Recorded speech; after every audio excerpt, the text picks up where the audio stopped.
pursuant to subsection 2.2-3712D of the Code of Virginia 1950 as amended. Each member of the Board of Supervisors upon roll call certifies that to the best of their knowledge, only public business matters lawfully exempted from the open meeting requirements under the Virginia Freedom of Information Act, and only such public business matters that were identified in the motions by which the closed meeting was convened were heard, discussed, or considered in the meeting by the Board of Supervisors. Any member of the Board of Supervisors who believes that there was a departure from the requirements shall state so prior to the vote, indicating the substance of that departure in his or her judgment has taken place. Are there any supervisors who believe a departure has taken place? Seeing none, if you agree to the matters heard, discussed, or considered during the closed meeting were pursuant only to the motions by which the closed meeting was convened, please signify by saying yea or yes. Tim Lovelace. Yes. Glenn Wallace. Yes. Steve Breeding. Yes. David Eaton. Yes. Horace Christian. Yes. Rebecca Dye. Yes. Ma'am, you have approval to turn to regular session. All right, thank you. Let's stand for our invocation and remain standing for the pledge, please. Bow our heads. Thank you, dear Lord, for giving us another day. Thank you for blessing us, giving us our blessed lives. Watch over our families, our friends, and the citizens of Russell County. Help us to lead and guide the people of Russell County. Help us to have an open heart and mind when dealing with the business of our county. In Jesus' name we pray. Amen.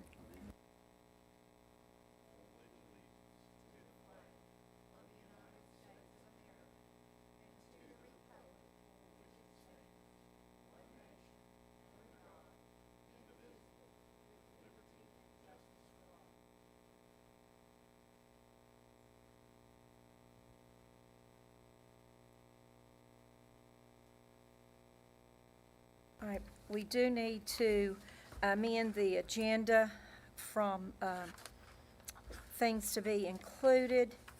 And the first thing we need to change is to add under county attorneys, number 7, a vote and motion on our opiate litigation. If we'll add that to number 7. Then under county administrator, if we'll add 12, the Coalfield Economic Authority resolution. 13, a public hearing for our next month's meeting for Cleveland School. 14, a public hearing on Givens Elementary. 15 is the solid waste truck driver employment. So do I have a motion to Madam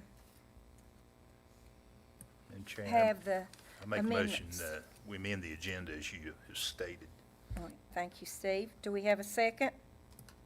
Second. Tim? All those in favor? Aye. Thank you. So the first thing we do have on our stated agenda is a presentation from Quench Independent Living Services, Tim Prater.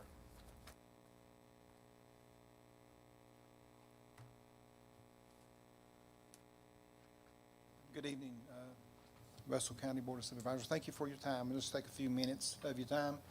I think I sent this to Mr. Lester. You probably got the information in your packet, so I'm not going to read that to you. You can read yourself. But if you did look at that, we serve 4 counties. We are a state nonprofit.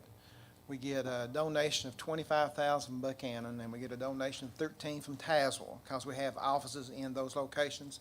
The Tazewell office serves Tazewell and Russell County.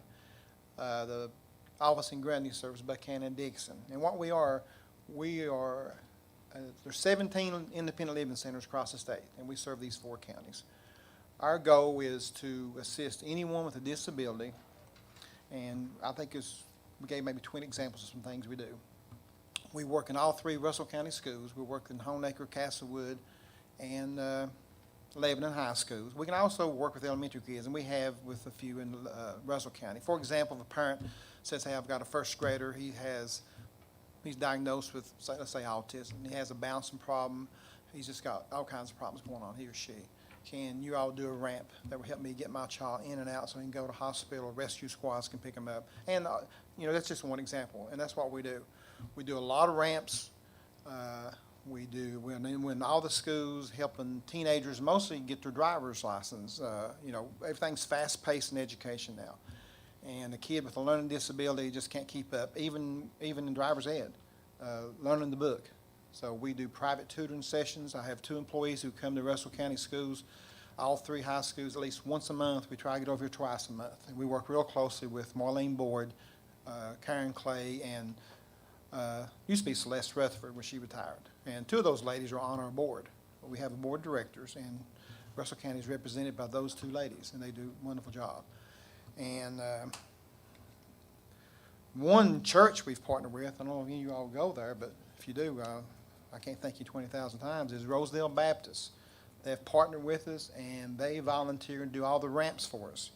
We buy the materials, and those guys volunteer and do ramps. They do probably 2 ramps a month, and that saves us, if we had to get a contractor, you do a 20-foot ramp, you're out $3,000 for labor. And if that was the case, we couldn't do ramps. So they probably do 20, 25 ramps a year.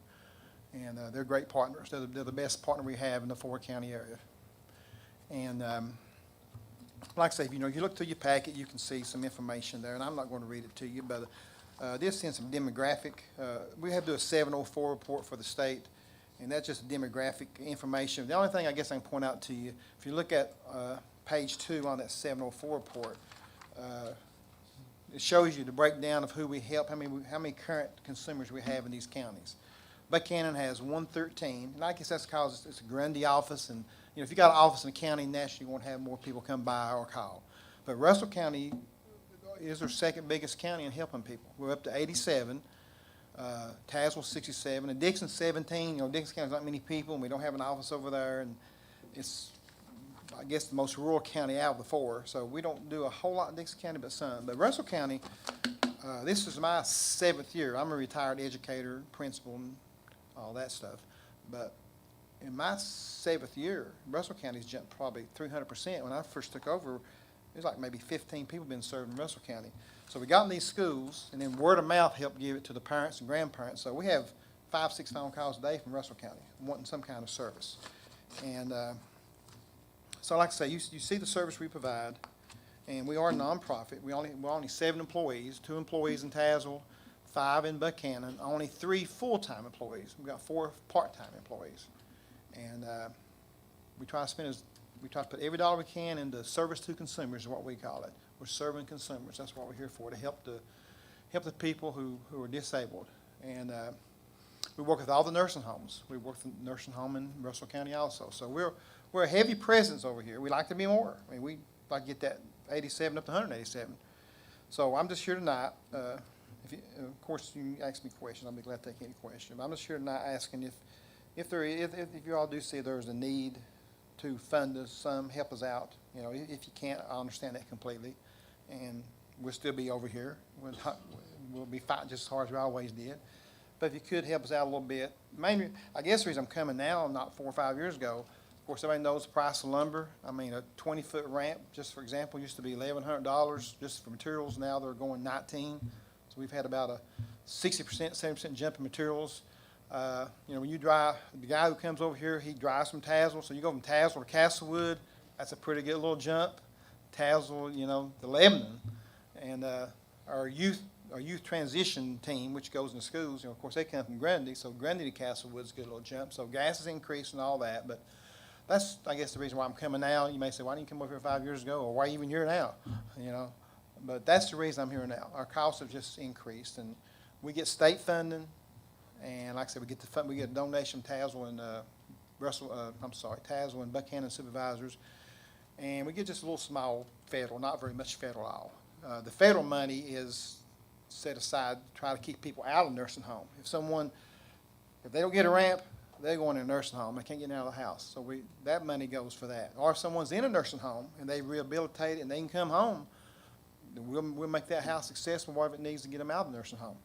I know one guy in Russell County we helped. He's a small guy, And you're all like we are in Buchanan. There's no accessible housing hardly. So we had to go in and we do grants. We do a lot of grants, and we get 0 interest loans, sometimes 1% interest loan. And all his kitchen utilities had to be lowered down. He couldn't even reach his stove. So we put him with like a walk-in stove, like 3 feet from the ground. And so those are the type of things we can do too. So we do a lot of grant writing. If we can't do it, we team up with about 40 agencies. So we'll find them somebody what their need is, and all these agencies work together. Of course, the biggest one I'm sure y'all have heard of is the Appalachian Agency. We work closely with them too. So we refer clients back and forth. So if we can't do it, we'll give it every effort to find someone that can help that person. But that's all I have. I got a quick question for Okay. you, if it's okay. I know JF serves with us on Mountain Movers here in Russell County. And one of the things we've been discussing, and I've had a lot of phone calls throughout the whole area of Russell County, probably other counties, is a playground or filing an application or grant application for playground equipment for kids with disabilities. Right. That's one of the things that we really need.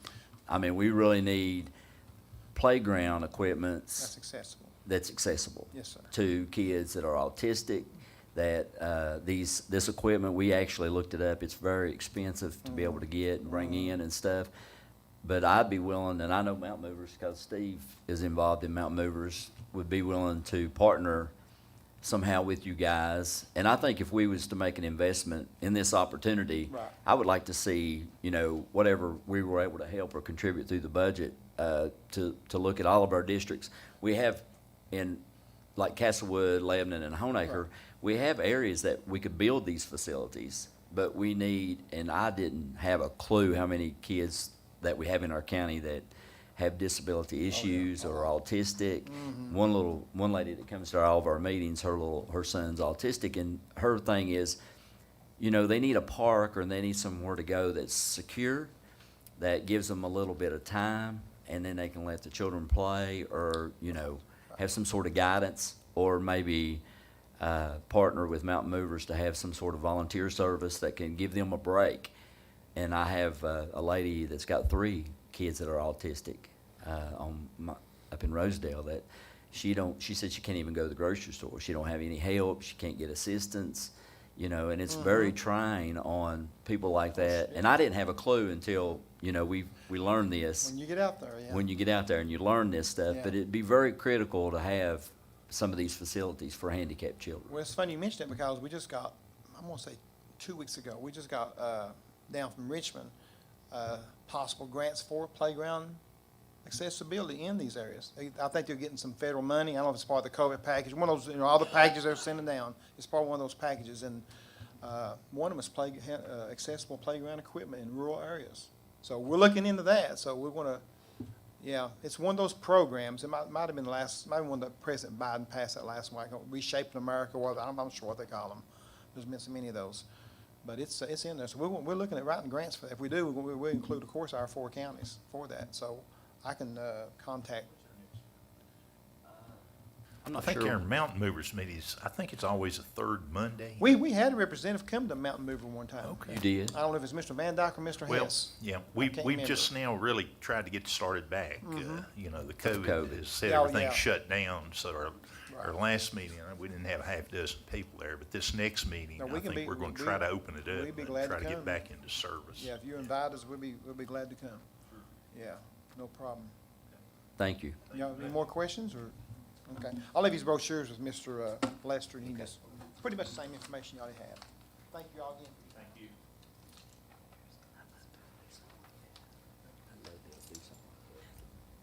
All right, the next item on our agenda is the approval of our minutes. This is for our regular June 7th meeting. Do I have a motion to approve the minutes as written? So moved, Madam Chair. Well, thank you. Do we have a second? I'll second. Thank you, David. All those in favor? Aye. All right, the next is the minutes of the June 17th reconvened meeting. Do we have a motion to accept those minutes? So moved. David, thank you. Second. Steve. All those in favor? Aye.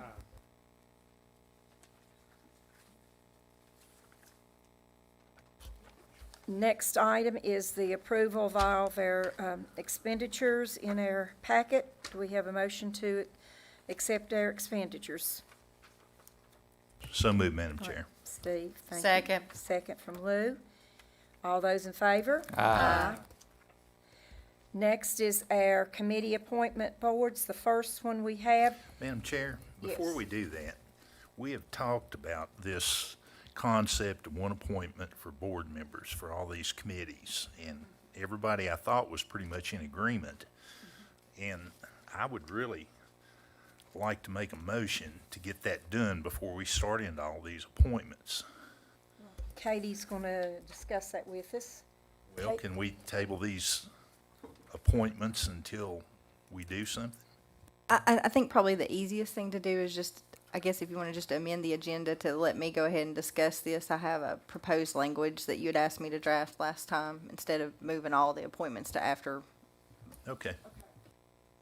So, Steve, would you like to amend the agenda again? And we'll let Katie speak at this time on I'll this. make that motion. All right, Steve, do we have a second? I'll second. Okay, David, all those in favor? Aye. Okay. Ms. Katie, would you like to Yes. discuss the amendment? Yes, the bylaws that you have in place now, Article 7 is called Appointment to Committees, and just talks about how the chairman can appoint committees, but that you will otherwise pass by majority vote your appointments to authorities, boards, and commissions. This would be an additional paragraph, the language I've drafted here, and it says, to the extent not contrary or otherwise controlled by law, because you do have some authorities that are, for instance, the IDA, you could have less number, but it's beneficial to you to have that extra 2 people from Lebanon and have that cooperation with the town of Lebanon. And then there's some authorities we may have to look at that have limitations on the numbers. So that's why I put in, that would save that, so not otherwise contrary to law. All authorities, boards, and commissions shall consist of 7 members, which shall be appointed by a majority vote of the Board of Supervisors. Each board member will nominate an individual to serve. Should a board member's nominee fail to receive approval, the board member shall be allowed to nominate an alternative candidate until the vacancy is filled. Authorities, boards, and commissions in existence as of the date of this amendment shall not have members removed from that board to comply with this provision. Rather, the vacancy shall not be filled until the membership is reduced to 7 members. It would be my advice that if you do decide to go forward with this, that you wouldn't remove members that still have time on their terms. I think that would be the best move for the board. Well, I think it was their intention as appointments come up, we can do that. I looked at it, I looked down the list, and we've got 18 of our group, boards, committees, authorities that have less than the 7 board members. So those would be just nominated by general election, nomination and election. We've got 2 that already have 7, which is the Russell County PSA and the Russell County Tourism Commission, which we did that intentionally. And then we've got 5 that have more than 7, which is the Community Policy Management Team, which may require more than 7, because I think there's some that are required on that. They are required, excuse me, yeah, Steve, they are required. It is to include all agencies that Right, would have a understood. person, Yeah. any need services for that Then person. we got the Highway and Safety Commission, which has about, I think, 10 or 15 on it. The IDA has 9, but 2 of those are required by the town, so we may be okay on the IDA. I don't know that they're required, but we are allowed to do that under the code section, and then we get that extra benefit of the cooperation of the town I with thought, economic. when I read statute, it says shall be appointed by the Well, town. they would appoint them, but I don't know that you have to have 9. I think that's an option, but Oh, yeah, yeah, but yeah. they appoint them. Yeah, well, I don't think we'd have to change that number. let me- And then the Planning Commission has, I think, 10 members on it, so. And the Library Board has a bunch on it, so maybe 10 or 11. Well, let me make another suggestion. A suggestion. You may want to change, I put shall consist of 7 members, because that's kind of what we talked about, but maybe you want to say shall consist of a maximum of 7 members. And add that language, because I guess that's another question we may have to deal with, the situation if you do have less than 7, and you're not required to, and you can have more, do you want to have more, or do you want to keep it at 5, for instance? I mean, I guess that's something you need to decide as well. I think if they're functioning like they are now, the idea is not to have so many people, you know. I've got a question too, as far as, what we had discussed is equal representation per district, I guess, and we have an at-large member, but, equal representation, that each board member would have the ability to pick somebody from their district to represent it, and I don't see that in here listed. It'd just be going back to the same, you know, just, if Well, you had you- a majority vote, you just elect whoever. Well, on anything less than 7, you know. I'm like, some of these authorities only have 2 members on. Oh, I know, I understand that. Yeah, I understand that. I'm just talking about the ones that have 7, Yeah. that would represent each Well, board. yeah, I think that's what we intend. Am I right, Katie, that each supervisor would have one Yes, I mean, appointment? I can add additional language that would say that they have to be from your district, but I just put in there that you would each get to select one, and then it has to be approved by the whole board. Now, I personally think that each supervisor have appointed person representing their district. And if they can't, if that supervisor cannot come up with anyone that's willing to serve from his district, then you pick someone from another district. We've already had that experience in the past. Now, when you come to the IDA board, which I'm planning commission, which I am on, Kirby Meta said if we reduce that down to 7, there could be times that we would not have enough people to have a meeting. We wouldn't have a quorum. And he said that could be very critical when we're dealing with plaques and things, and it could hold up progress and for people, you know, trying to deal with those situations. Well, my response to that is we need to appoint people who are committed to attending these meetings. You know, somebody who's willing to attend a meeting, you know. I mean, there are times when you can't. I understand that, emergency situations, but, you know, you can look down the list of people that attend. Some of them on some of these committees never attend, you know. So I think we just need to hone it down to a board that's, a number that's manageable. Well, I can say that during this pandemic, we've had a limited number, but some would be attending on the phone or otherwise, but still, Kirby's been the chairman of that planning commission for years, and I think he knows pretty well the circumstances that he has encountered through the years, that there'll be times, maybe a funeral, maybe a sickness, different things that would cause enough members to not be present that they couldn't conduct their business as they normally would.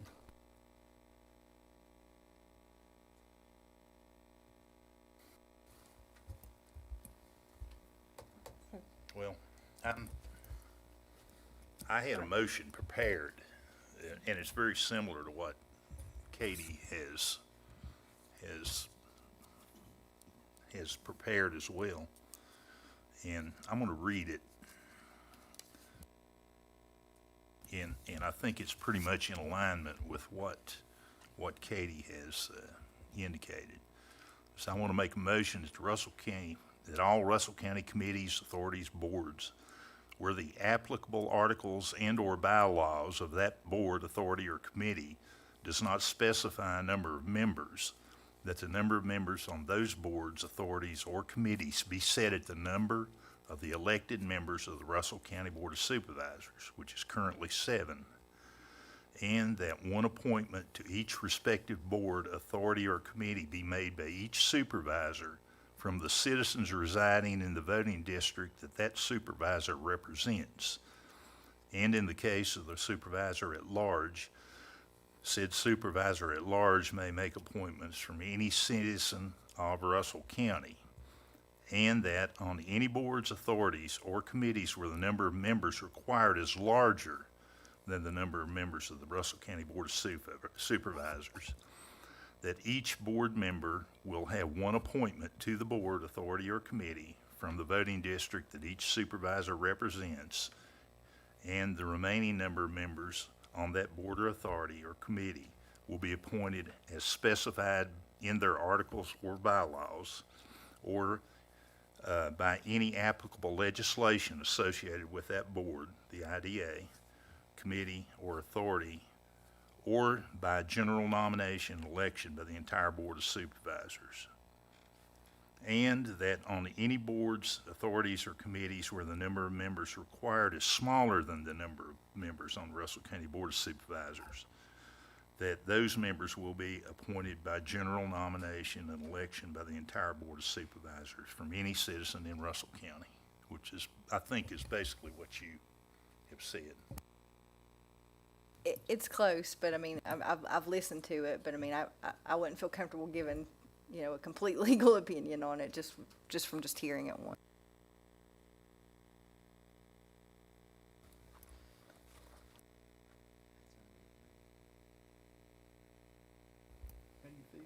I mean, how does the board feel about that? We've Discussion? talked I about was it gonna say, enough. let's have a discussion about that. Discussion?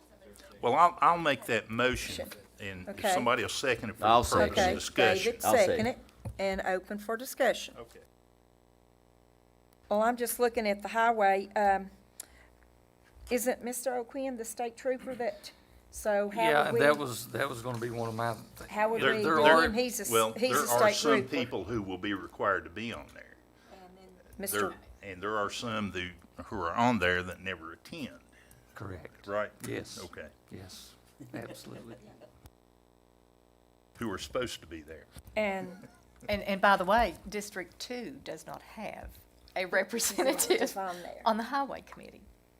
No, no, No. he's not. He's in Tim's district. Yeah, He represents her district on that committee, but. Well, physically, he's not in my district. I just think, and it's gonna take a transition period before we get all this done, but we've gotta start somewhere to get this thing. Well, I you think know. that one of the things we did in 2016 is we said we thought we needed to do this because it was totally unequal when we all arrived here. And I have personally no problem with this at all, I don't think, as long as we can make it work. And while you're at it, this may add to the hornet's nest, I don't know. But part of the town of St. Paul is, 1/3 of the town of St. Paul is in Russell County, doing business in Russell County, but they have no representation at the table. Now, I can appoint someone from the town of St. Paul, I guess, per se, but I think they would need to be from Russell County to represent. So is that a seat at the table? I don't know. They have their own IDA, they have other things. Now, this may muddy the water, but there's business being done in that third piece of the county. That's our county and Yeah. our tax base. I think that's a decision by each supervisor, you know? That's right. If you want to appoint somebody who has a business in that, as long as they live in Russell, as long as they're a resident of Russell County, I don't have a problem with it. Okay, well, just 'cause we're having this discussion and it needs to be aired, some of these things needs to come out. So, that's a very good point, and I wouldn't expect anybody that lived in Wise County to serve on a committee. But to be represented, you would have to do we have to be inclusive of that in the language somehow? I don't know. I know we're doing, we've got the Lebanon piece on that as a town. The We have Lebanon, another town that has an That was IDA. a legislative, Yes. it's in the legislature. It I mean, we is. really can't do much about it. No, and I don't mean to do that either, but I'm just asking that question there, because our IDAs are commingling, our planning commissions are commingling. They're working together across boundaries, much like the town of Lebanon does. So that's just a question I'm gonna throw out there, for consideration and thought. My understanding, the reason that they did that for the town of Lebanon at that time, the county was always in doing the revenue anticipation notes. And I know for a fact, when the regional jail came up, the county, quite frankly, Russell County almost caused it to go belly up because they always had a negative because of the revenue anticipation, which cost them about $100,000 a year. And thank goodness we finally got away from that. But the reason that was done is the town of Lebanon is the only one in the county that had the bonding capacity at that time.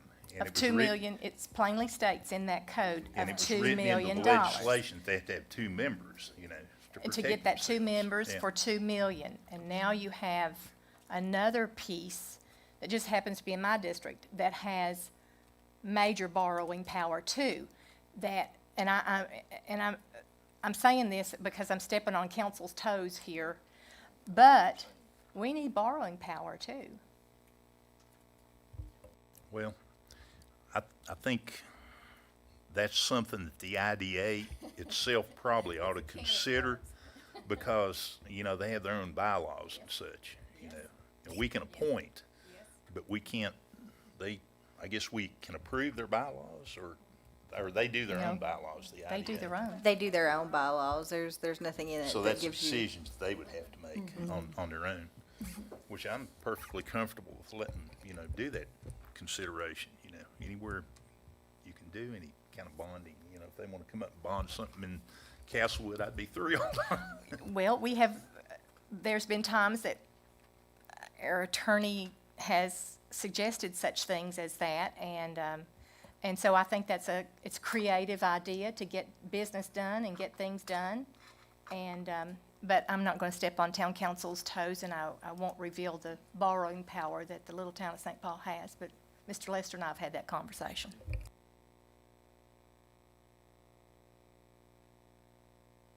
Katie, you have any other comments for us?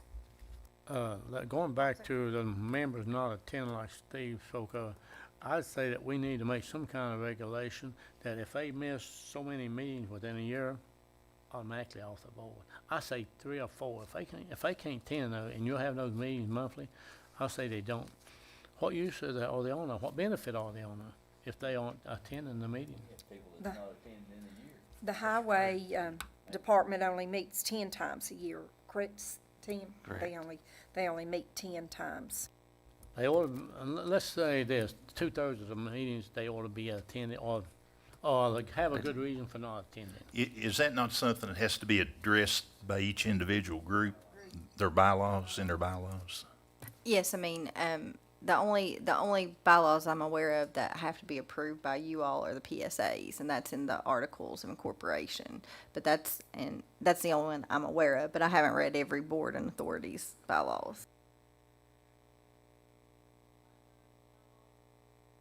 We discovered occasionally was you appoint them, but we don't have the authority to get rid of them if they don't come. So like the library board would, the chair would write the person a letter and then basically come to you with a letter saying, please appoint someone who will. Yes. Well, if this goes through, Kelly, you'll only have 7 members. And they will be members that will commit to attend. Well, and we haven't had that problem in a few years. But, you know, that's what you're saying is an example. That is in our bylaws, but that if you don't attend, we'll ask to replace you. But we obviously can't replace you.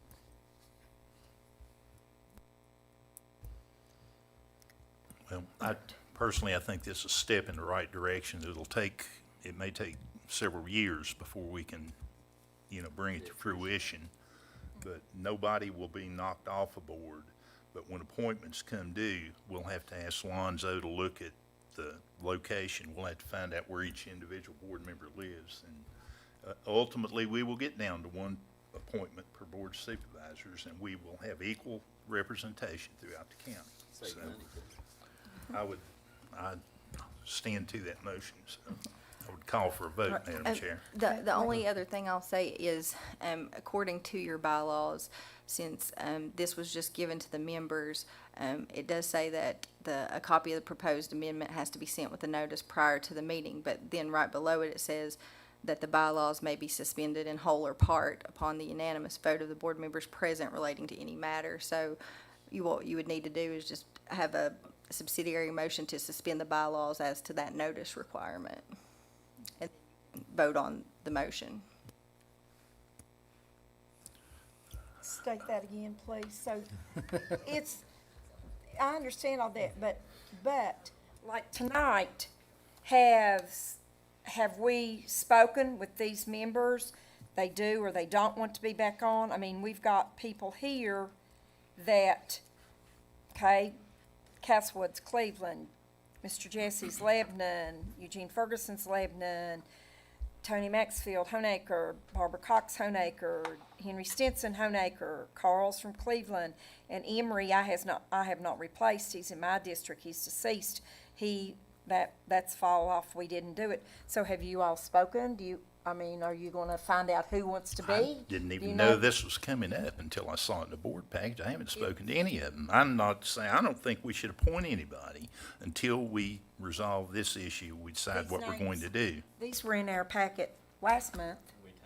We tabled Yeah, it for we last tabled it, month. right, yeah. So you should have seen these guys. Why, I should have what? You should have seen these guys from last month. It was in our packet. I saw that, but I don't want to even appoint any of them until we resolve this one issue and decide what we're going to do. I mean, all you do is you make those Yeah. appointments and you just muddy the water even further. You know, it's gonna take that much longer to get this situation straightened out. So, maybe the best thing we can do is table these, and with this, if I present this motion to the board tonight, That's sufficient. There's no amount of notice, it just says notice prior to the meeting. But again, Okay. if there's a motion to suspend the bylaws in a second, but it does require a unanimous vote for that. So we need to make that motion first. If Steve if we wants to want proceed to, if forward. we want to vote on If it we want to tonight. vote on this, we're going to have a motion to suspend our bylaws and. Can we go ahead and make that motion while this motion's on the table? Okay, I'll make a motion to suspend the bylaws As it relates to the notice requirement of amending. on the notice of the requirement of the amendment. You're talking about suspending the bylaw, Our the county, board, our county board not bylaws. each individual, IDL, PSA, or whatever. No, our bylaws, so that we can vote on this, because we should have seen this before the meeting. It should have had prior notice, and we didn't get it, so that's what he's asking. He's making a motion to amend to, our bylaws to notify so that we can vote on that, and then we'll turn around and vote on his motion that he's presented here. He's given us a motion to suspend our bylaws. I'll second and that. And Tim, I'll second, because I agree, if we're going to do this, which we've all It's agreed gonna take a do. that we tradition. need to It's do, gonna take- we need to put these off until we can examine and choose We did. proper people. Well, I So- mean, so- equal representation per Yes. district. Uh-huh. All right, Need to do an analysis on it and see who's represented in what district. And these people will continue to serve until we do something. So nobody's not gonna be No, able to. nobody will move. Nothing's gonna cease to. Got a motion and a second? Katie, we've got a motion, second. All right, any other discussion on the subsidiary? All right, all those in favor? Aye.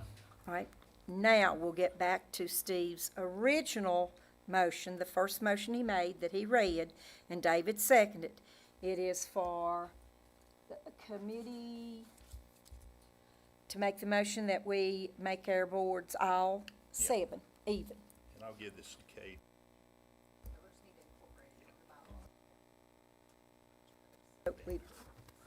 We've had a motion by Steve, a second by David, we've discussed it. No, So- one more. Okay. Okay, on the document that you just handed to the attorney, can we vote on this contingent on her approval of the wording, et cetera, on this? Will amend my motion to include that statement, that pending review of the county attorney and concurrence that it's I'll second. acceptable and legal. Yeah, and I'll second that. Thank you, I'm done. All right, all in favor of the amended motion that we have this pending our county attorney's opinion? So all in favor of that? Aye.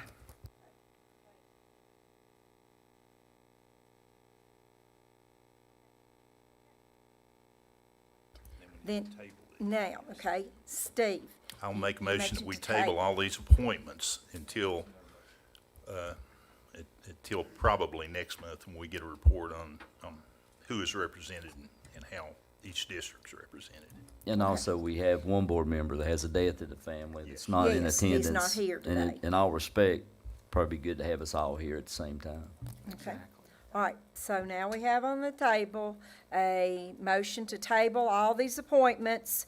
Steve, David seconded. All those in favor of tabling all these appointments until next month? Aye. Anyone opposed? All right. Good. Now, all the way down to citizens' comment. Kevin, would you check out there? Okay. Thank you.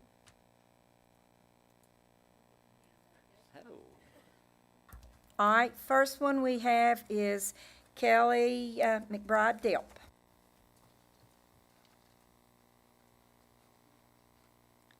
Hello. Thank you for the time. Just wanted to let you know, I did give each of you a quarterly report, which actually is effectively the end of the fiscal year report. We are back pretty much to normal. We had a great program, Bubble Brigade, which is the definition of good, clean fun. It was soap bubbles, and the kids absolutely adored it. The adults adored it. So we were just really excited. So if you know anybody that of any age, we've got some things going on, from book groups to crafts to whatnot, for summer reading for another few weeks. Thank you. Right. Next on the citizens' public sign-in sheet is Amanda Thomas. If you'll state your name, your address, and the map. I'm Amanda Thomas. My address is 10729 Redbud Highway. That's in Honaker. And we are here on behalf of Star Ministries. We want to thank all of you for your time. Our program started 23 years ago with one family needing assistance. My dad, Ted Blankenship, and Gary Ward, that was WLRV radio. This lady came to them and asked them to help with Christmas, and of course we did. At the time, I was a teenager and thought, this is crazy, but I loved it, and we have continued it ever since. My dad unfortunately passed away in 2010, and we have never once missed a Christmas since then for kids. This is my team. They're all here with me. We've grown up tremendously in the last 4 years, becoming a 501(c), and can't wait to grow more. In 2017, my friends and I felt it was time to step up and do more for our community. Our community is not only Russell County. We serve Buchanan County, Tazewell County, Dickinson County. We take care of a lot of kids and a lot of families. We have countless volunteers that help with clothing, furniture, working our auctions, sorting clothing, picking up furniture, or just being an ear to listen to people. We provided people with the community service hours, and we're continuing that. We have someone coming tomorrow to do more community service. We provided community dinners during our time. Thanksgiving 2020, during the pandemic, we were able to provide for over 400 meals. And that was a tiny stove. So we would be excited to have a bigger kitchen. We offer the same programs that Elk Garden Ministries offer. We offer an emergency food pantry in hopes of going back to a full-time pantry. We give out free clothing to anyone that needs it. We provided furniture and appliances to those that have lost everything in a house fire. Many times we're called upon because someone's appliance is broken and they simply don't have the means to repair it or purchase a new one. So we provide them with one. At the beginning of each school year, we have a back-to-school program that provided 20 to 100 children with 3 outfits of clothing, socks, shoes, underwear, plus their school supply list from the schools. When Christmas time comes, we reach out to members in our community for sponsorships. We try to give each child a Christmas otherwise they wouldn't have for the entire county. We were able to find enough sponsors to provide up to 1,500 children in Russell County with Christmas over the years. The kids receive a complete outfit of clothing, which includes shirt, pants, socks, shoes, underwear, a coat or a hoodie, and one wish list item. We've helped the Red Cross with many fires this year. We host an auction 2 times a week to provide most of our services. We have donated to several families that either lost a family member or they've been hospitalized. These are just a few examples of what we do. We can't wait to imagine the possibilities that we can continue doing for the community. Anybody have any questions? I think you answered mine. You still do send out the letters and ask people to buy the Christmas presents for the children, right? We usually go business to business, and then we do send out letters asking for donations and things, yes. Because I know my Little Women's group always gives you money. Yes, we appreciate it. Any other questions? Well, I think what you're doing is commendable, and, Well, thank you. and appreciate it. would love to see you come to a Mountain Movers meeting. Yes, yes. If I had more time in my day, I would love to. 6 o'clock Monday, 6, the third Monday of the month at the We'll get there. government One of conference center us up will there. get there.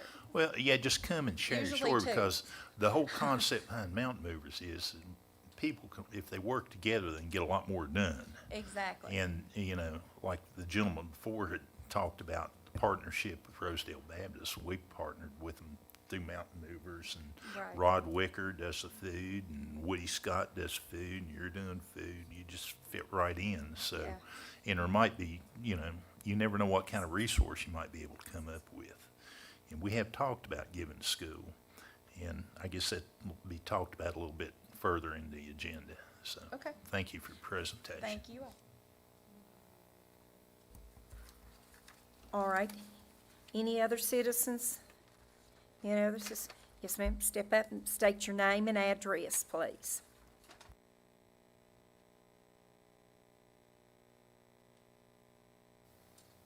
Sorry, I just got off work. Michelle Vance, 99 Willow Springs Drive. I just wanted to make sure I got here for this comment period because I wanted to make sure that Amanda had enough representation here. What she does for this county is truly amazing.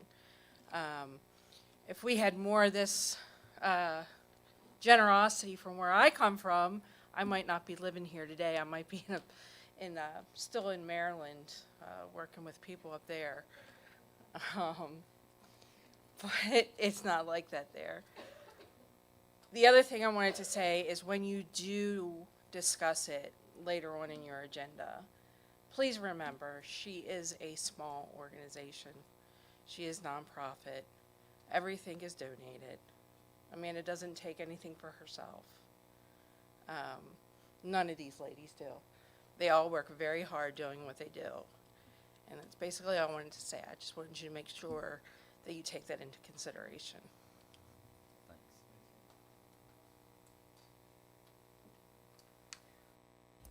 Anyone else? Any other folks with public comment? All right, seeing none, we'll move on. Constitutional officers' reports and requests. None here. All right. Our county attorney reports and requests.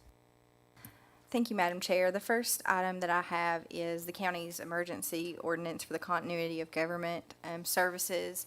I think we've kind of discussed this, that ordinance is no longer needed now, thankfully, and it's time to repeal that ordinance. So that's all I would need as far as action from the board tonight is just a motion to repeal that ordinance. I'll make it. I'll Okay, second. Oh, shoot. Any discussion?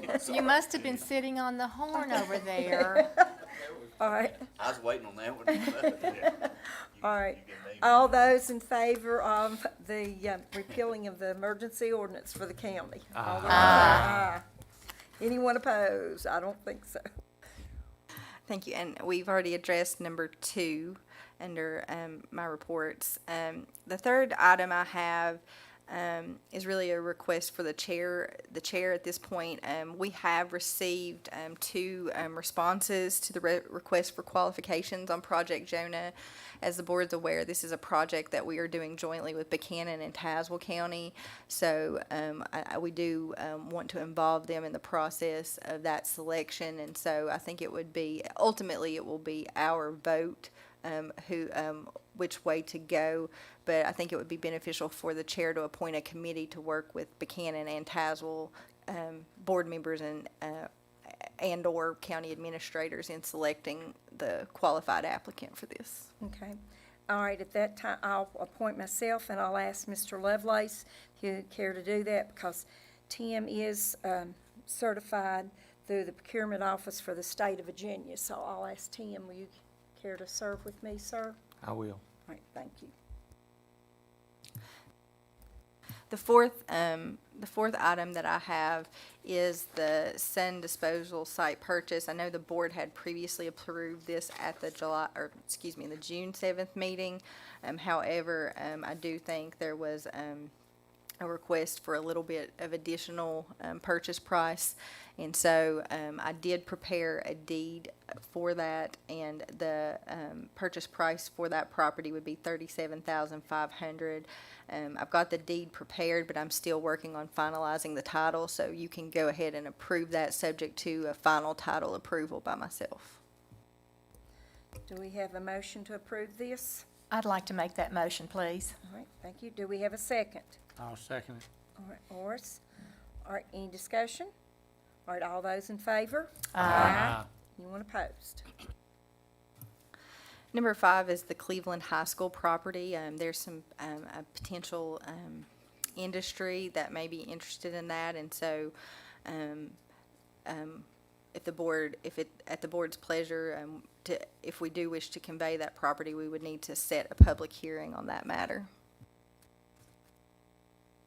Set our public hearing, Yes. okay?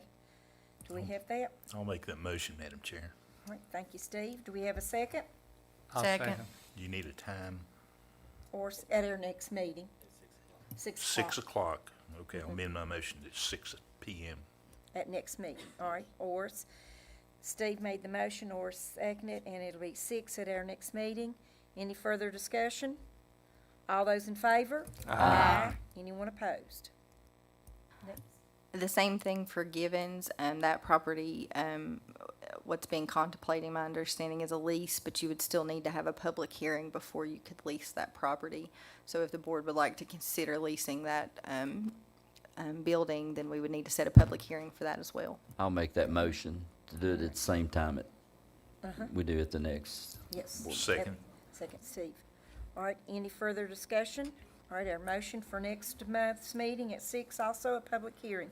All those in favor? Aye. Anyone opposed?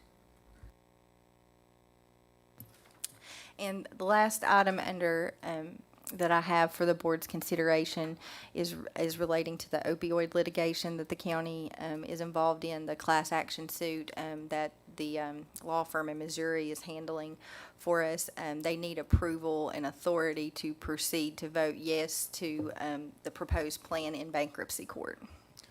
So move, Madam Chair. Thank you, Lou. Do we have a second? Second. David, any discussion? All those in favor? Aye.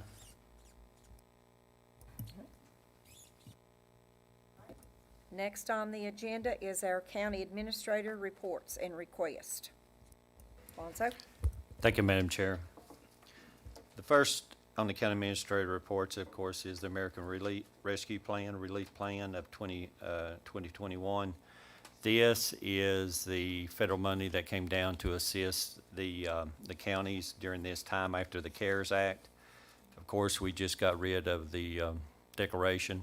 This is to help the counties, the cities, and municipalities get back on their feet. There was projects during that time, lost revenue. We had to sustain, help Russell County citizens during that time to get through these pandemic quarantines. We incurred a lot of costs during that time.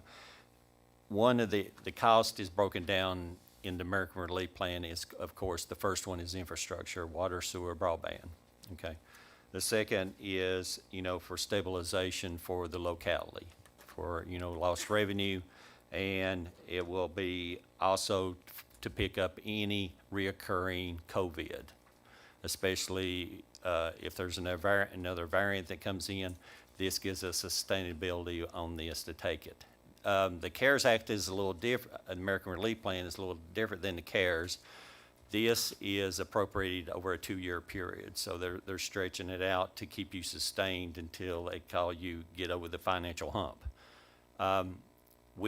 Russell County received $5,164,019, but that again is over a 2-year period. Our first allocations appropriations was $2,582,009.50. So, of course, I'll be going into some of the first things that we had to take care of later in the time. As you can see here that, of course, the legislation is 151 pages long of do's and don'ts and exemptions and requirements. It's federal money. So we've got to take time in planning and making sure we get our Russell County infrastructure back up on the ground. So, second on the county administrator reports and request is the parole office that is moving or has moved. Actually, they're right here behind us right now. As you can see, we've changed some of the things that are behind us in the offices now. So they give us official notification of move to the Board of Supervisors. Hang on a second.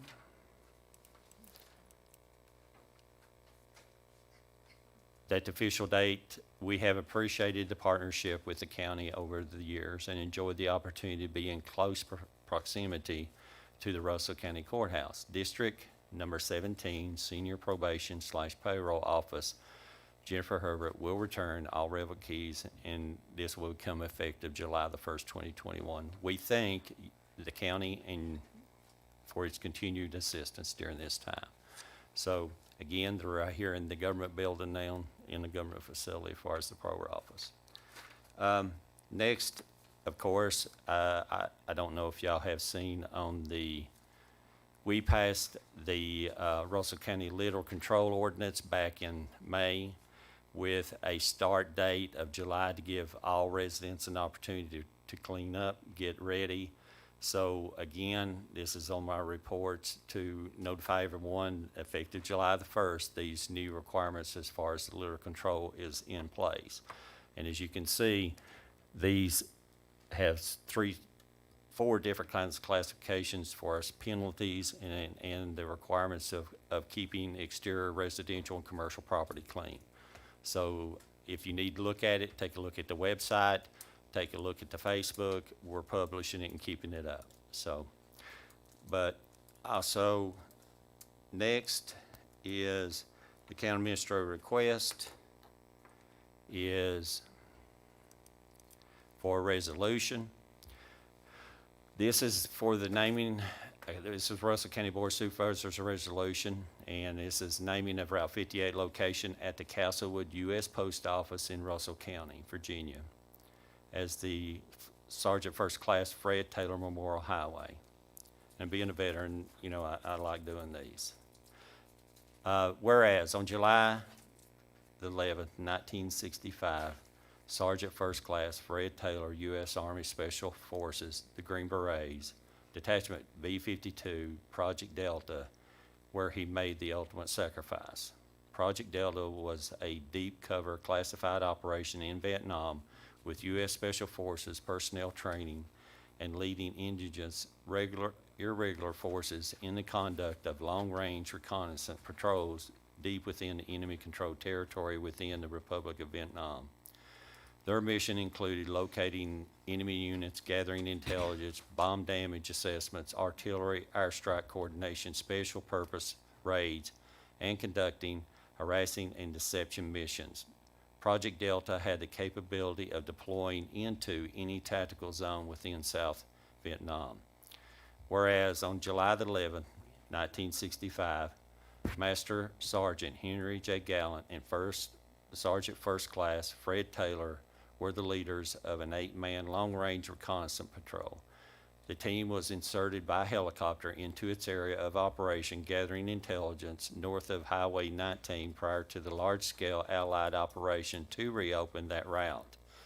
At approximately 1600 hours on July the 13th, 1965, the team was ambushed by enemy forces of unknown size as it moved through the jungle foliage on the south side of the mountain, approximately 5 miles of Highway 19. The first initial burst of enemy gunfire caused the team to be split up, with Fred Taylor, Henry Gallant, and South Vietnamese soldiers in one group and 7 other team members in the other. Sergeant First Class Taylor immediately established radio contact with friendly forces, informing them of the team's location and requesting an emergency extraction. As the intense battle raged around them, Henry Gallant suffered a gunshot wound to the stomach, although its severity is not known. The last time MSG Gallant, Master Sergeant, and Staff Sergeant Taylor were seen by the surviving indigent patrol members, Fred Taylor was helping Henry Gallant into the surrounding jungle as hostile fires pressed toward them. Once extraction was requested, a search and rescue SAR operation conducted for the missing team members.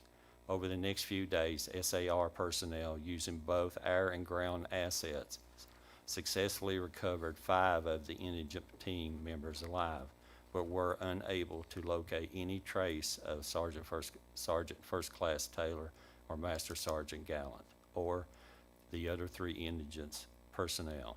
At the time the formal search was terminated, Henry Gallant and Fred Taylor were reported as missing in action.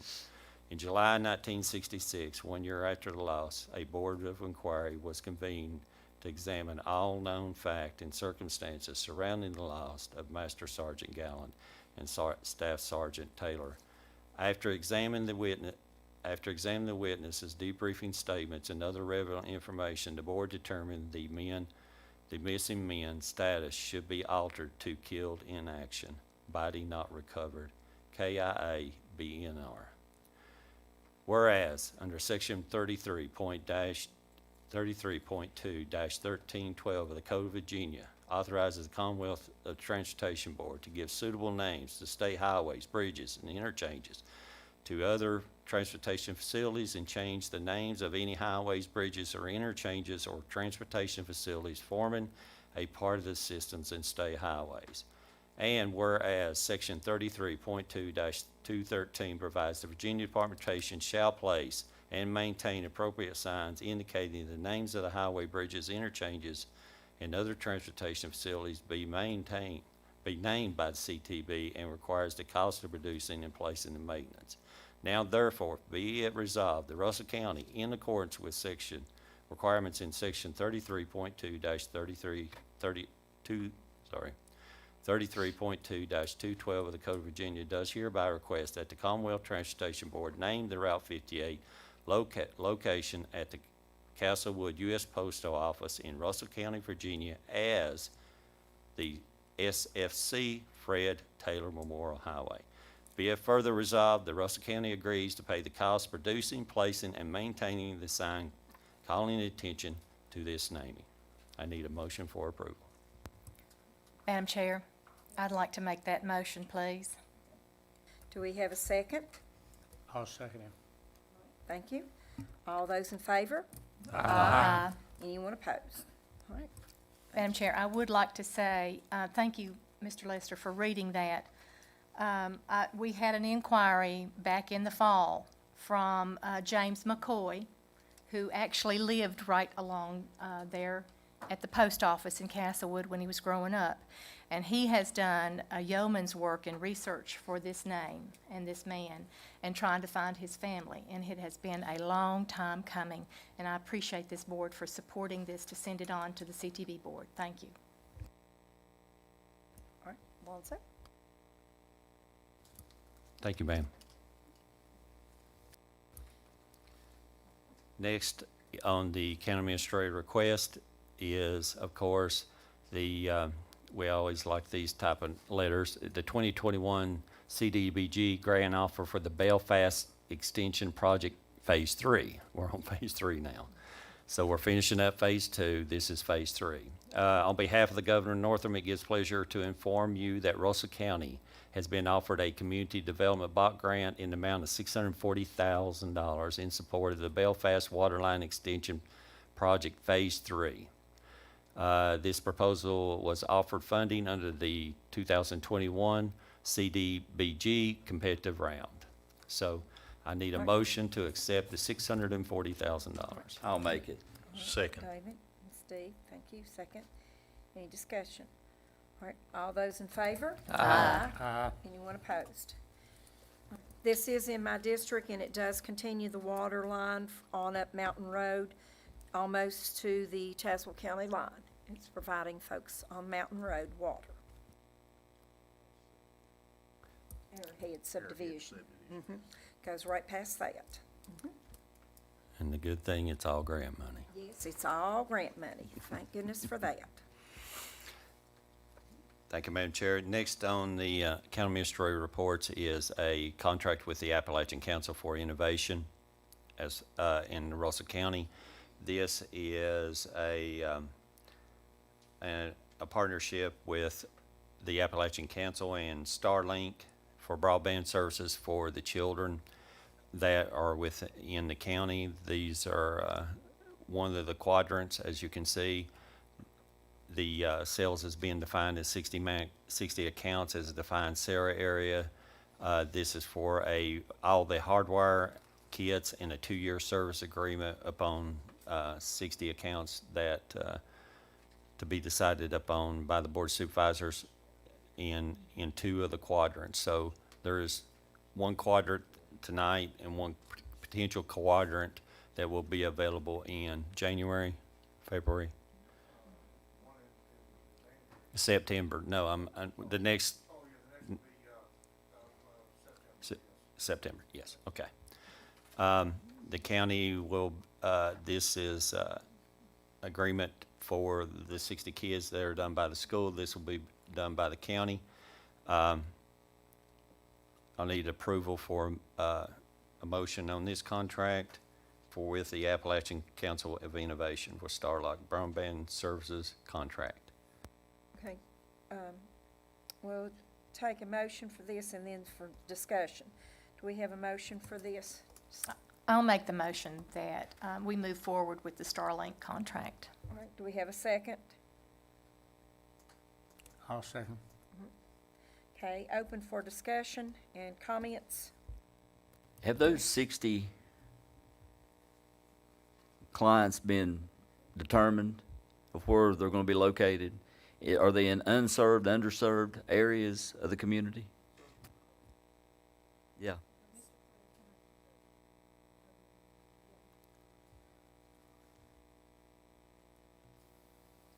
So as far as if they've been identified, first there was a reach out to the school board to identify some your school children that were underserved or non-served in Russell County before we even started this project. And so, yes, it will reach unserved and underserved. Again, it's going to be, we'll work closely with Mr. Lovelace and the school board to get those 60 that they choose, whichever ones they want to use to go to. Oh, those have not been pre-identified before the funding's handed to you? They are identified in that we know that there's a several in this region, okay? Several in the cell that you chose, okay, in that 6.5 mile radius. So we know that there's well over 60 in that 6.5 mile radius. Where is that? Where is that area? Where is that area physically? You got that, Lonzo? Do you have that, sir?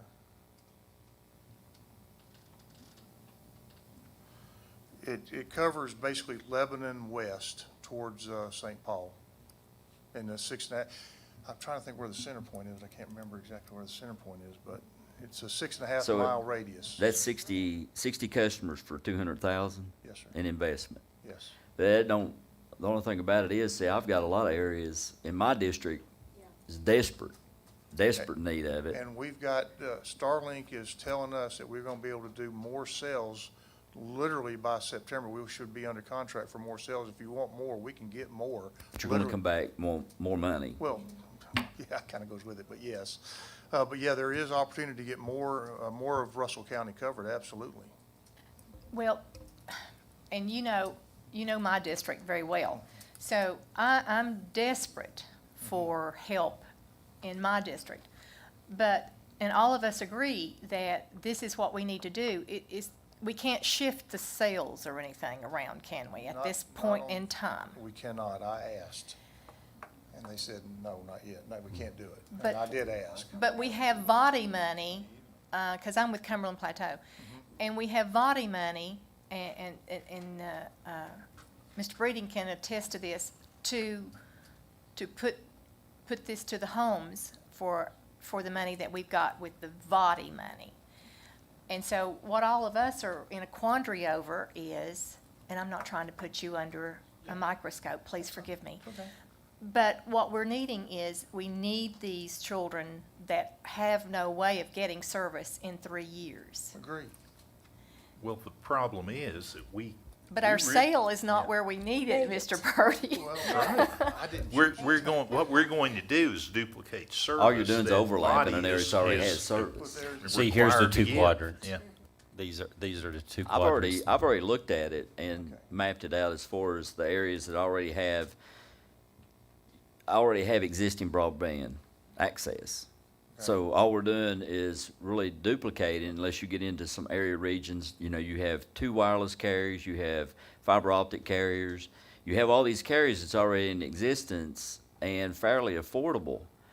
And if you look at the comparables, and then these people are gonna have to sign a 2-year agreement, you know, to be able to get this, but we're paying for it. Right.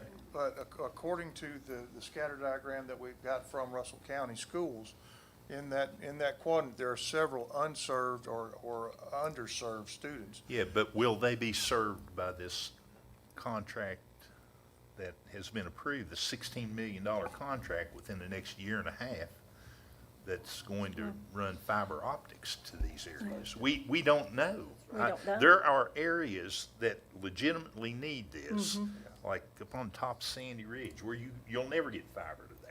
you know, Yeah, and to Daint, an area and like Gravel that. Lick, and Those are the Cornerton. areas that Corn we need. Valley, the Loop, Yes, my folks Corn don't Valley have is a it. good example. Laurel Yeah. Branch. help us out here, Mr. Purdy. We really want to do this, Okay, honest. well, but according to what we got from the school system, there are a lot of That's right. unserved right now that will be served come September if you do this.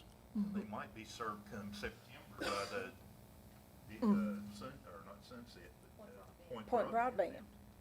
Yeah. And you So- actually, and like I'm with Mr. Christian here, I've had folks that live out past the school bus garage, 2 miles out of town.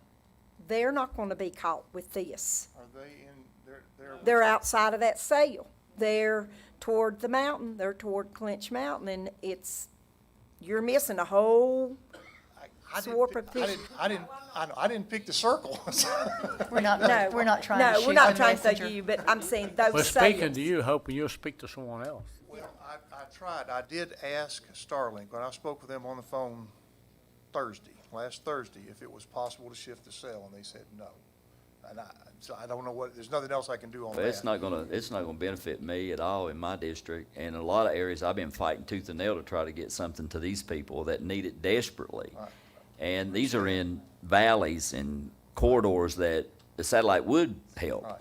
Now, what we're talking about in these sales here is all more flat area region that is gonna be served by fiber optics. There's no doubt. I mean, that's part of their initial plan to build out off of their backbone of their existing circuits that they have in existence, and I know where they're all at. I understand. Within that sale, those 60 units in your sale, they can't move over either because the satellites are working a grid. Is that my understanding? Basically, they are working the cell is defined as a 6.5 mile radius circle, okay? So it's 13 miles across, right? And they are based on the constellation of satellites that are flying over. Right? And that's what they have programmed and have in place based on the request. So again, I can't fathom that there's not 60 households somewhere in that circle that it doesn't make the business case to get fiber to them or some other means. I just would find that amazing because there's always, it's like, 2 miles off the road and yet you can't get to it, without extreme cost. So I would struggle to think that there's not, and again, based on what we got from the school system, there was well more than 60 that looked like made the qualification.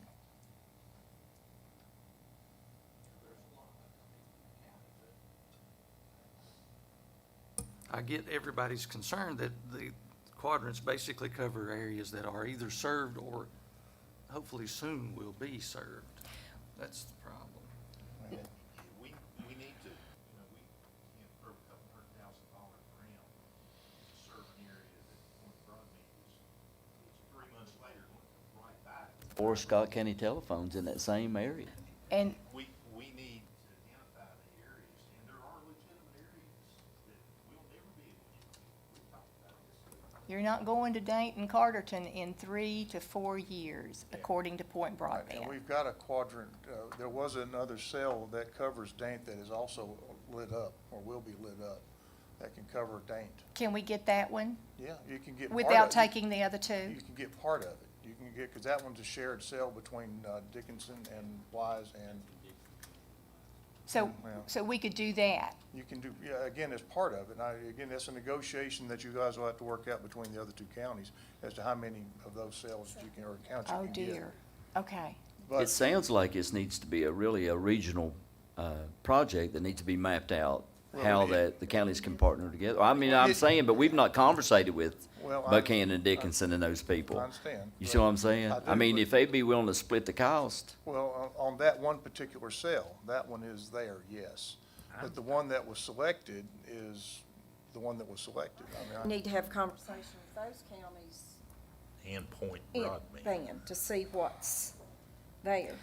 So, excuse me, let me interrupt one more time. So if we would decide to go this route, we have the $200,000 from the American Recovery Act, correct, Mr. Lonzo Lester? Yes, ma'am. And what else comes with that? Then what else are we responsible for? Well, the 200,000 is per quadrant. As you Yeah. see, each one of these is 200,000 for 2 years of service to kids that need internet service to be able to continue, with the schools. That's, now Visita has offered up, they have got a grant Yes. for each county that is another 50,000. Yes. That could reduce this cost down to 150. You tell me, I thought you said the school was doing one quadrant and the counties were supposed to do one quadrant. That's that's being discussed. I can't speak for the school board, though. mean, Well, I we didn't got even know like anything about the $11.7 Visita. million. I know. 50,000. I think we've identified that. Yeah, so the VCTA grant came from the Department of, or DHCD, I believe it was, yeah. DHCD. And that money is, according to Jonathan, they're, however long it's gonna take for them to get here. I'm thinking hopefully in the next week or two. And we, as a council, we decided to try to be as equitable as can, so we said $50,000 for each county out of that 500,000. So you'll get that. I'm also in discussion with People Inc., who will be able to work with the individual's accounts for subscription assistance. So they can do, as I understand it, up to maybe $100 for 6 months. So basically, they'll pay for 25% of the subscription for a few people, and I don't know how many people that would be. They'd have to qualify and that sort of thing. But there is that. There's also the Department of Social Services, and with identifying those who are on the SNAP program, and they're gonna be able to contribute as well. So your $200,000 is coming down better, more and more, as we find more and more money to help you with it. So, So right now, we're talking per sale. How, we're leaving the school out. okay, per sale, right now, you're looking at $200,000 for the sale. Again, 50,000 of that's coming off because of VCTA. So now you're down to 150. And if the American Rescue Funds cover that, then you're basically, for as far as your operating budget, I guess that would be kind of zeroed out, wouldn't it? Well, I know you got other things to spend the money, I get that, but I'm just saying. it's not even that. As hard as we fought, Lou, to get this agreement with Sunset Digital, who ultimately sold out to Point Broadband, to get all this internet service throughout the county, and the VOTI money, $16+ million, it's over 40 altogether, that they're going to run fiber optics throughout Russell County, Dickinson, Buchanan, and Tazewell County. I don't want to relieve them of any obligation that they have to do that. And if we can identify some areas that we can be assured that they're not going to run into, and I know there are areas out there, we tried to talk to them about that. There's just areas that we'll never be able to run fiber optics to. I've got two. That are probably, some of them are in those areas. Laurel Branch and Horton Ridge. Yeah, I'm sure there's some in that circle, based on the. I don't see none of mine up there. Well, I understand, I'm talking about within the circle that was selected. And And I don't know who did the selection. I need to talk to them. Well, you No, see, the only two main quadrants are in the concentration of the county. Now, the ones that are here, like this is the ones that we referred, are shared. They're shared by either Wise County, Dixon County, Have you got Tazewell the County, or map? Buchanan. Have you got Tazewell's map? No, that's priority information, and I tried to get it. He wouldn't let me have it. Oh, 67, Route 67 there, you know, I mean, I'm real Tried familiar real with hard to get 67. that map. There's Yeah. an NDA involved here, so, Yeah. you know, sorry. See, it's a sharing situation on the fringes of these cells. Right.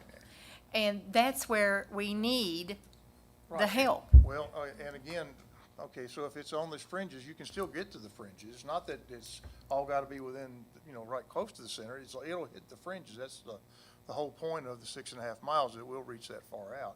So again, I can't fathom that there's not some places, at least 60 inside that circle that is not gonna be able to make the business case to get to. Just like we got it, the business case in Dane, it's the same thing. That's the reason why that fifth cell that they said, here, you can have one, that was, you know, because to cover the Dane area and other parts of Wise and Dickinson are really difficult to get to. Well, Lou, this was your motion, but do you want to amend it or table it till we meet with Wise and Dickinson County to see if they're gonna pick up that shared part? To actually talk with someone in Wise County and Dickinson County that's done it? Because but down in Hurricane, and then, and David, it doesn't get you up through Swords Creek, and it doesn't Not- get me at all Not in the until, loop. in September, there's gonna be another cell available for what, Russell, at least one, if not two, depending on how many you want. Because we're already in discussion with Starlink, and they're saying there's 5 more at least are gonna be available literally in the next 3 months to get under contract so they can have it ready. 5 will be available. Yeah. But I guess my only concern is, you know, you have these other companies out here with prepared plan on federal and state funds that they're already received. So if you overlap, and, you know, we appropriate this taxpayers' money to get 60 customers, and all of a sudden the other company comes in there with the 14.5 million, they build fiber to the area, then it's a back and forth. You're losing that investment. It's just competition, but. Well, it is, yeah. Well, competition's good, but I mean, it just, And I'd rather invest the money in areas that these other companies are gonna say, well, I have no intention of going up the holler or in that area on the. Exactly. Well, how do you identify unserved, underserved? Cause that right there is just something that's just blowed me away. I have a beat real my problem head with against it. the wall trying to Well- get Point to tell us where they're gonna serve, and it's proprietary information. They won't tell you because they don't want Verizon and Shintel and everybody else Starlink to to know come where in. they're gonna go. Or Starlink. What I are was you trying to gonna- what get are it you- too. When all this is said and done, what are you gonna tell those people up on top of Sandy Ridge or up on top of Big Game Mountain? Oh, Horton Ridge We're or out of Car- money. We don't have any more money. Yet we ran Starlink down through there, and it's all of Point Broadband. Well, we won't be and sitting Shintel here and next everybody time. else is down through there. We won't be sitting here, you'll be dealing with another group of people. Well, So what's my bottom line here that I would have to come up with to make this sale work with all the money? just exactly what we said. Nothing that's based on the taxpayers' back in a roundabout way? Right now, it's between 150 for the American Relief and 50 from Visita. And that's it? That's why we're pushing it through the auditors and legal counsel, yes. And, okay, and so there's not any extra money that this board has to appropriate from our local dollars? Unless you want to try to get a share of that sale with Dane. in the Yes, Dane area. then you get into the share Well, they've component. waited this long, we can wait till September and see what Well, happens. I mean, that one, the sales, it's gonna be active, it's just a matter then of negotiating out, because that sale is gonna be active as well. The Dant area is gonna be active as well. And David can work on Tazewell County Can you for tell us Horton if Ridge. Dixon County is picking up the sale in Dane with, The sale overlaps Russell, Dickinson, and Wise, and is that one activated? yes, Okay. yes. And right now, with 60 accounts, the quote equitable thing was just 20, but again, however you three work that out, you may want to get more, you may want to get less, I don't know. Well, I mean, I'm not trying to be hard, but to get along with. 60 at this 60 per point. It's- quadrant. And it's all based on capacity because of the number of satellites that are up. That's what it comes down to. Well, they can eat up whatever you guys agree You to. could get this whole area through, through here. And you don't have, just because you got the cells that show right on top of the county, like the one that says 7119 right there, right at that, come down there, just down to your right, just a little bit, Lonzo, please. To your right, a little bit further. Okay, that cell right there where the cursor is, you can get that cell as well. And yeah, it bleeds over into. It's the Yes. partial cell But that you're right, covers it this. overlaps into, I guess, Washington County. It does, Washington County. But keep in mind, it's not that you're funding anything for Washington County, it's all based on the antenna, where it resides. That's your hardware, right? So the satellite looking down is just looking for that satellite. And if you use up all the capacity in Russell County, it's perfectly okay. That's not an issue. Yeah, but my Dickinson County friends are really gonna use that, cause they don't have anything in that area, so I'd have to fuss with them over Yeah. my, If you My talk to 60. Larry and Discount Board of Supervisors, they can grab 60 that'll be in that quadrant close to their area concentration of population. So and one of the things, the concept that was done was to talk to the other counties, and if one of the quadrants overlapped into either Tazewell County, Buchanan, or Dixon or Wise, is to prorate it based off the number of accounts, and that would be how you'd split the 200,000. If we ended up 20 accounts, and 20 accounts, we'd share it equally, but if you only had 10 in Dane on the upper end, that he got part of the Dixon County quadrant, it would be prorated just based off those 10 accounts. Exactly.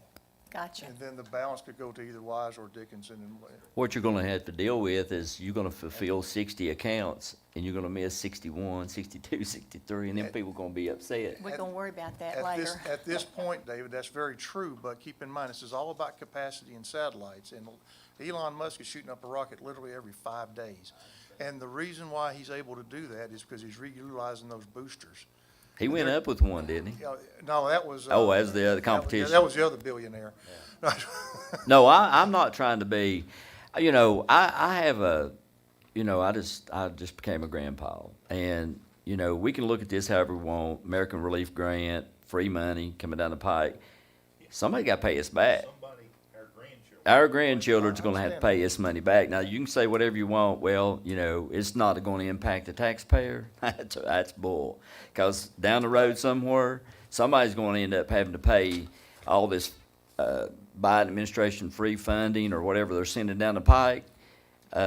Somebody's gonna have to pay it back eventually, and I just wanna be a good steward. I'm not trying to be difficult, I'm not trying to be hard to get along with, but I wanna be a good steward of the funding, and I don't wanna overlap. We've had so much overlap, companies going in and they'll overlap another company and another company, and they're not going out here to the unserved, underserved community and building it. I mean, I'm just being honest with you. But they are providing a good technology, and it is good for our consumers. I agree with that, and I'm all for competition. But I just want to make sure that when there's areas that are targeted that would really be beneficial to people that could use it and not have access to anything else. They don't have access to anything else. I mean, Yeah, we've got to identify. You got to have a way to well, identify. Again, we did it, we did some initial identification from the school system.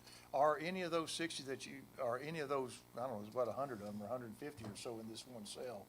Are they on the fringes of the cell that look like they would need? Well, a lot of them are outside of the cells entirely. I know some are, but there are still some in though, correct, that were identified as, that were at the end of the holler? Probably, but we would have to drive out. I mean, what we did was, we were pushed back in December when this first was brought about, to provide that Starlink was going to be offering this for underserved students.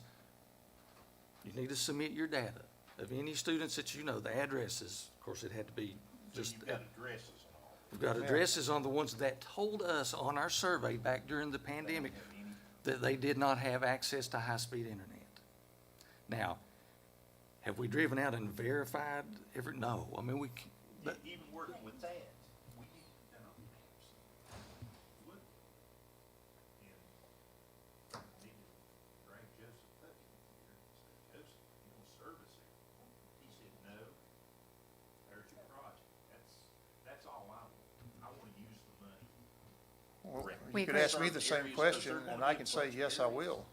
There's gonna be a bunch of areas that he will. I mean, it's the not same serve, difference. Because they're not gonna go, you know, if they're not making money at it, they're not gonna do it. Regardless of what they say. Unserved, underserved. Ready for a Well, vote? we're prepared to serve 60 in September the 1st. We just identify where they're at, we'll be Well- in good shape.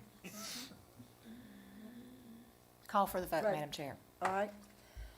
All those in favor of this motion to fund this Starlink broadband contract? All those in favor? Okay, all those opposed? Aye. Anybody need to abstain? All right. There we go. Okay. We can come back in September with addresses. All right. That's gonna be the issue, because the cell was picked. I mean, I didn't pick the cell, okay? I mean, it was offered to us, so, as this is the location that you wanted, so. That's the issue that I've got to now try to grapple with, as to how we handle that, but. Because you had included air services in your ask to Starlink. Yes. Yeah.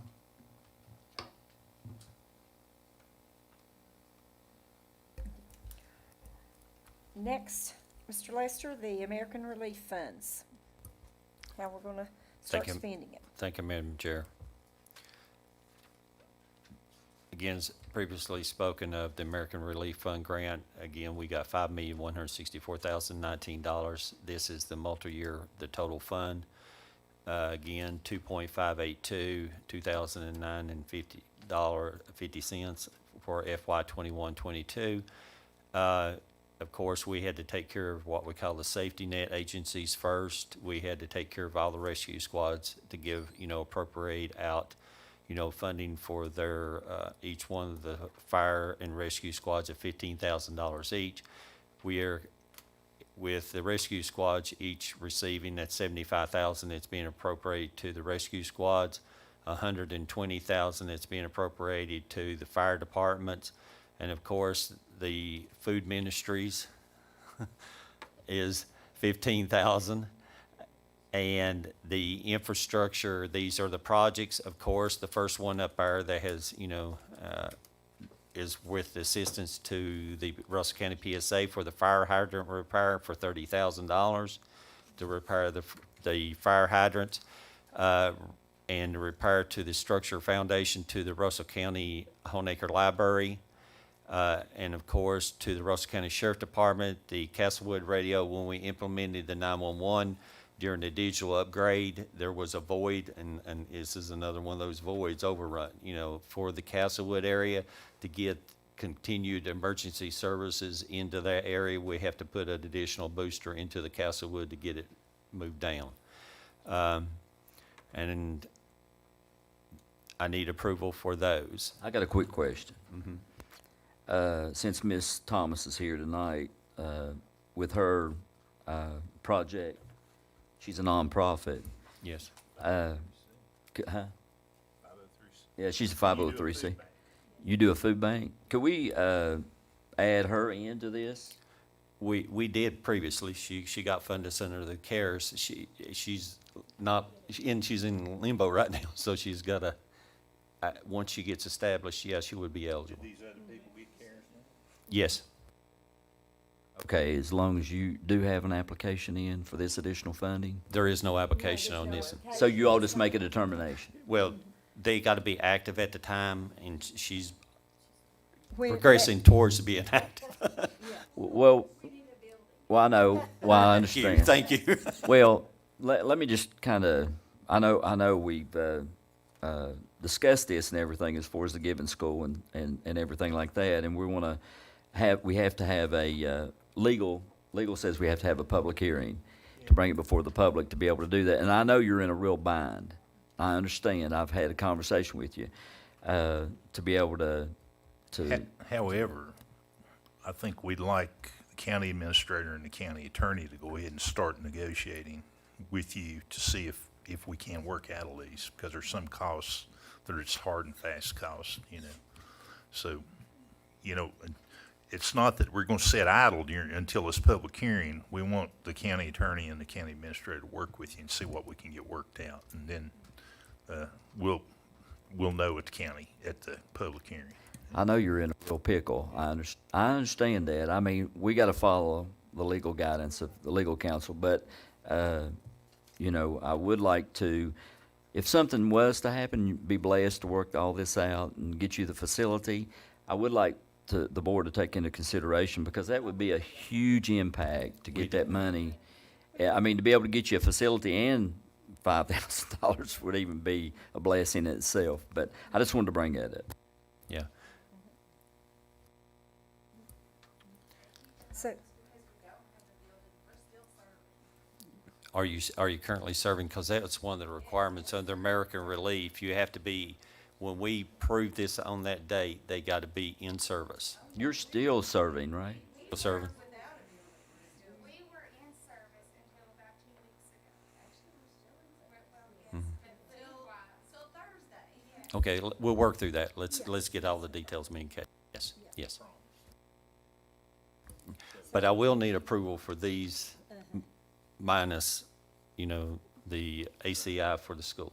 Yes, I'll need approval for that. I'll make a motion. That's $307,000. Second. okay.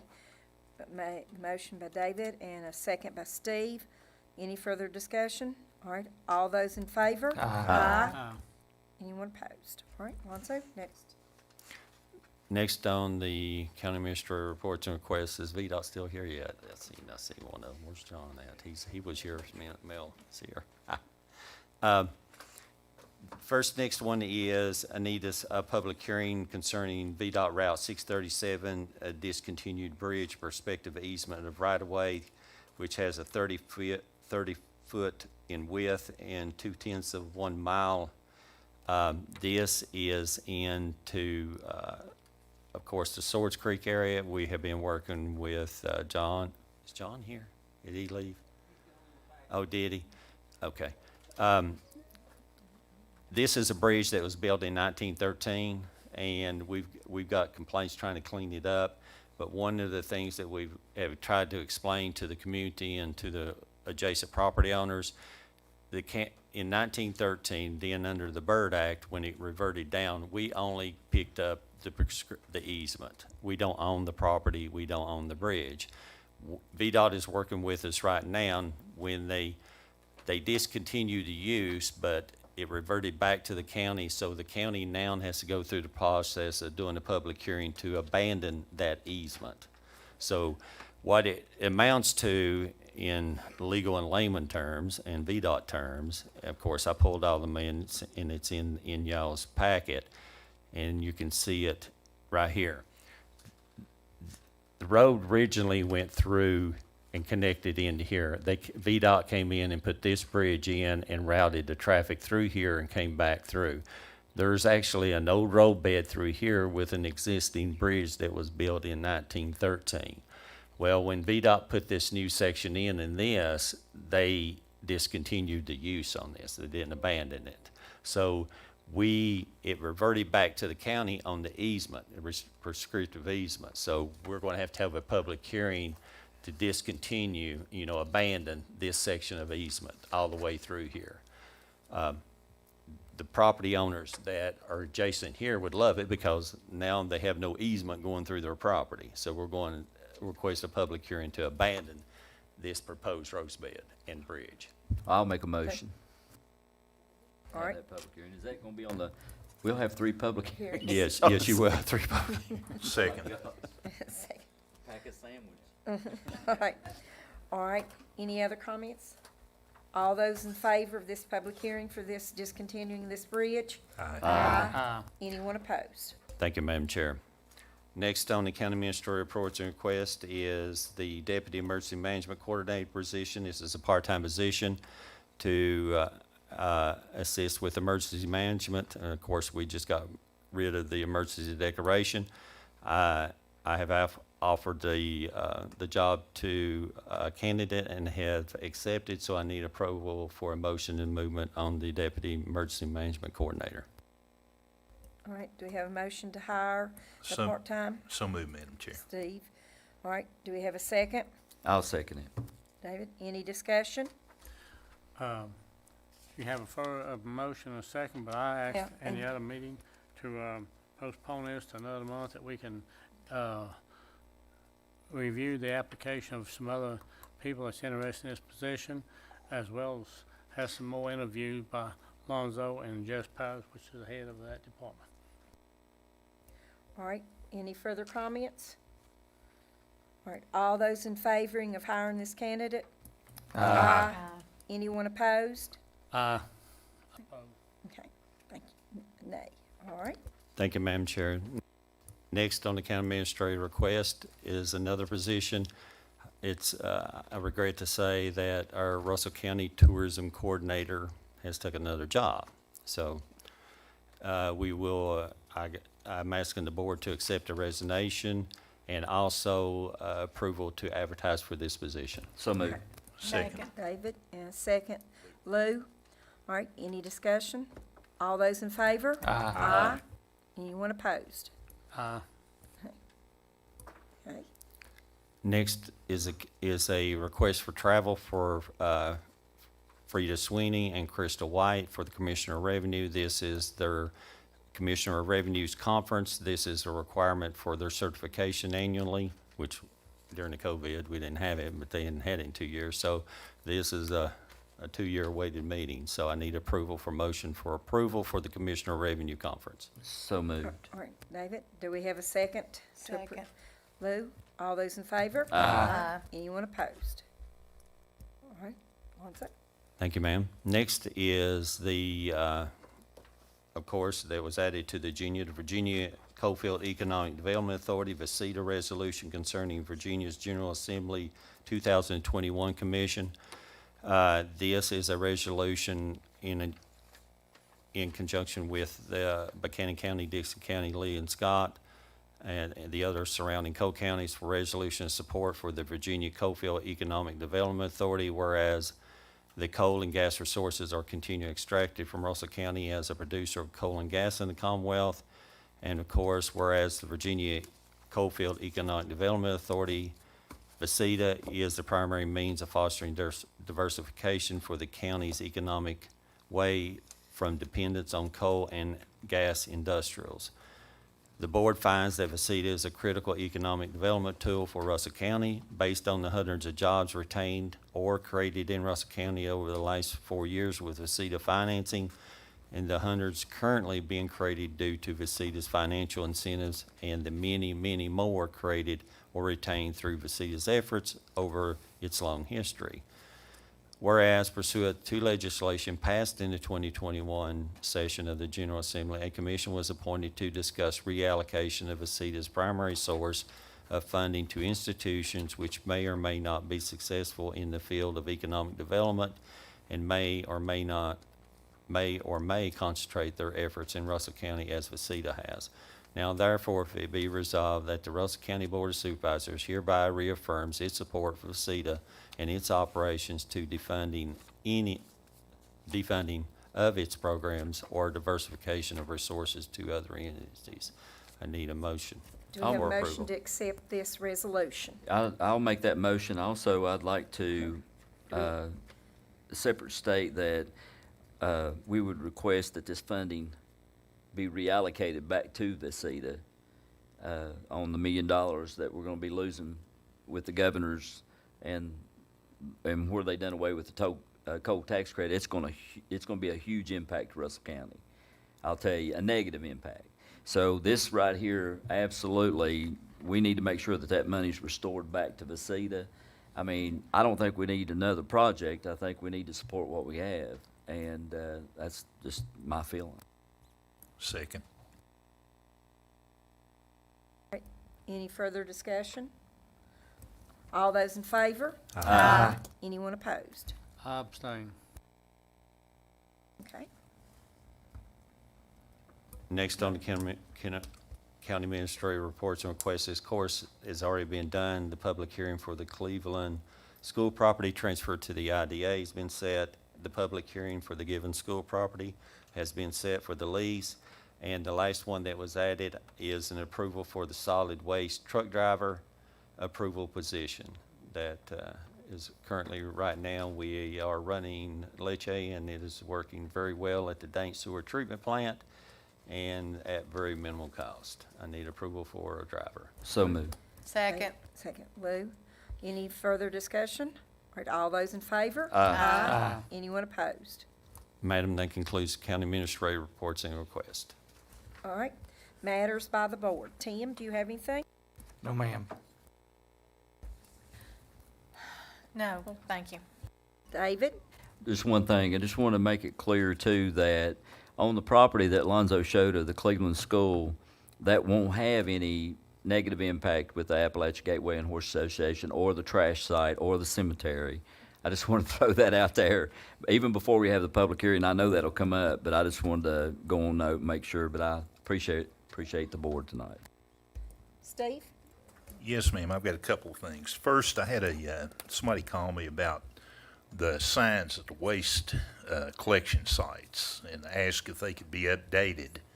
And they didn't say exactly. They were talking about Swords Creek site in particular, Lonzo, and it may be that the times are not correct on those sites. So if you could just look in to see if we can get those updated. Secondly, I made an effort last board meeting to try to get a little better handle on the spending at schools, and the board went ahead and passed the resolution as the budget resolution. So I want to make this motion. I'd like to make a motion as allowed in the last paragraph of page 3 in the recently passed Russell County budget resolution for the budget year beginning July the 1st, 2021 and ending June 30th, 2022, which states, and I quote, "In addition, the county administrator may require written reports on how previous allocations was or were spent before any further disbursements were made." And I want to make a motion that we instruct the county administrator to require these detailed written monthly reports on the expenditures of the previous month from the Russell County School System and the Russell County Department of Social Service. Now, this is not intended to hold up any disbursements, and I'm not saying that the disbursements won't be made because the money's already been allocated. But this is just to get a better understanding of how and when those allocated funds are spent throughout the budget year. So that's my motion. I'll second it. All right, any discussion? Yes. I need further explanation from our attorney. Have you run this by Katie? Oh, okay. You haven't run this by Katie?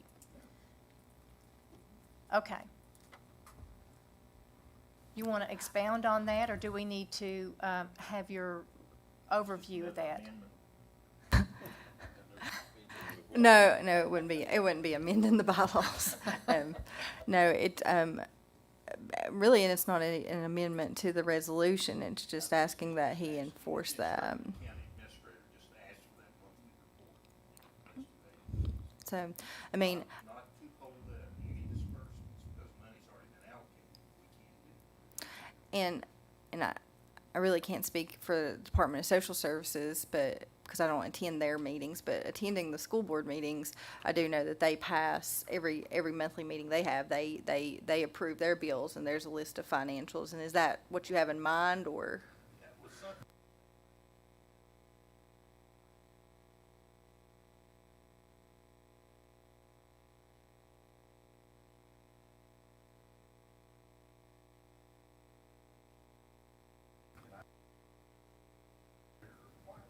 Yeah.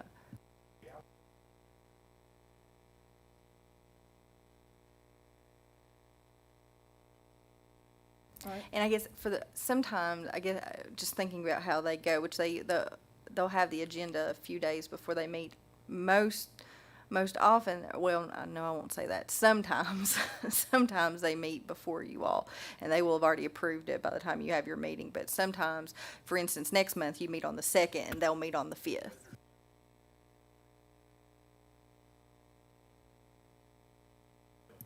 You just want that report, okay.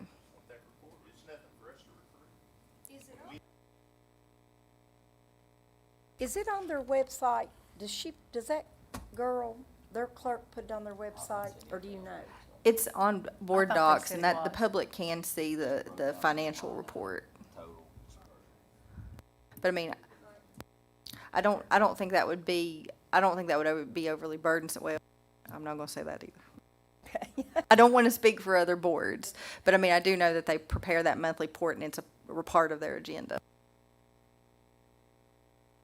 Been a motion and a second, so all those in favor? And I'm gonna abstain because Katie hadn't reviewed it and, they're already there, so I don't know. I'll just abstain. Okay. Okay. All right, Orse, any other comments? I do. I like to say I'm very much disappointed in this board for not giving these other applicants that's wanting to apply for this part-time deputy coordinator position.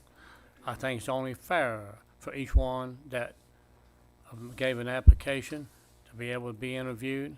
And besides, it was taken off the website, I think you said 30 hours, Lonzo, and people didn't know that it was still, the position was still available. Therefore, they haven't had the equal opportunity. And I think it's very unfair to take the position that this board has taken tonight and not let these people be interviewed.